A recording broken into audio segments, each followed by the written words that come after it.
Хөхөнд сүү бөглөрөх, мастит ба лактостацийн үед үзүүлэх шуурхай тусламж. Лактостоц гэдэг нь сүүний сувагт сүү саатахыг хийдэг, харин мастит гэдэг нь эд болон сувгийн үрвсэл юм. Халуун нь лактостацийн үед ч, маститийн үед ч гарч болно. Халуурсан үедээ 38 хэм хүртэл бол халууныг бууруулахгүй байхыг маш сайн хичээгээрэй. Хэрэв та тисэж чадаж байвал тисээрэй. Учир нь халуун улам нэмэгдэж байгаа эсхийг ажилласнаар бид хөхний байдал муудаж байгааг ойлгодог. Хэрэв халуун бууж байвал бид хөхний байдал сайжирч байгаа гэдгийг ойлгодог. Тиймээс жаахан төвчээрэй. Лактостоц гэдэг нь сувгийн сүү саатах бөгөөд үүнийг ингэж ойлгож болно. Хөх өвдөнтгий болсон үед бид тэмтрээд үзэхэд энд өвдөж байна. Энд хатуурсан бөөгнөрөл мэдэгдэнэ.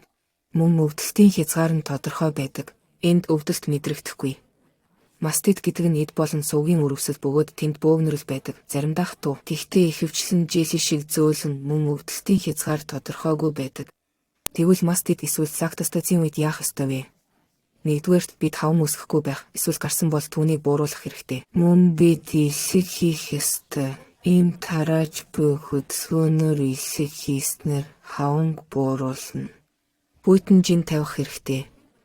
Эсвэл хөлдөөгчөөс ямар нэгэн хөлдөө зүйл авч алчуурт боогоод хөхөн дээр тавина. Эсвэл алчуур авч хүүтэн усаар норгоод хөхөн дээр тавих боловч түүнийг үе үе сольж байх хэрэгтэй. Байцааны навч тавьж болно. Гэхдээ тэр нь бас үргэлж хүүтэн байх ёстой. Хүүхдийн эрүү үргэлж сүү саатсан хэсэг рүү чиглэж байх ёстой. Өөрөөр хэлбэл хэрэв бөөгнөрөл энэ хэсэгт байвал хүүхдийг ингэж хөхүүлээрэй. Хэрэв бөөгнөрөл энэ талд байвал хүүхдийг ийм байдлаар тавина. Харин доод талд байвал ээж нь хэвтэж байгаад хөхүүлнэ. Хөхүүлсний дараа дахин хүүтэн жин тавих нь маш чухал. Саатсан хэсгийг тослоод илүү өргөн хэсэгт нь ч тромес тос түрхэж болно.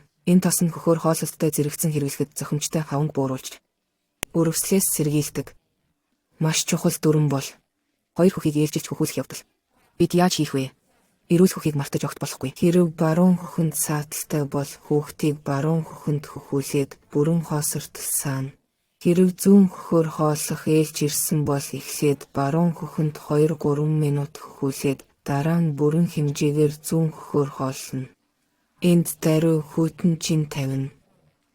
Бүү мартаарай. Бид хөхүүлсний дараа шууд хүүтэн жин тавьж тромелтос түрхдэг. Хүүхдийг хооллох давтамж нь дор хаяж цагт 1 удаа байх ёстой. Ингэснээр сүүний сувгууд сайн хоосордог.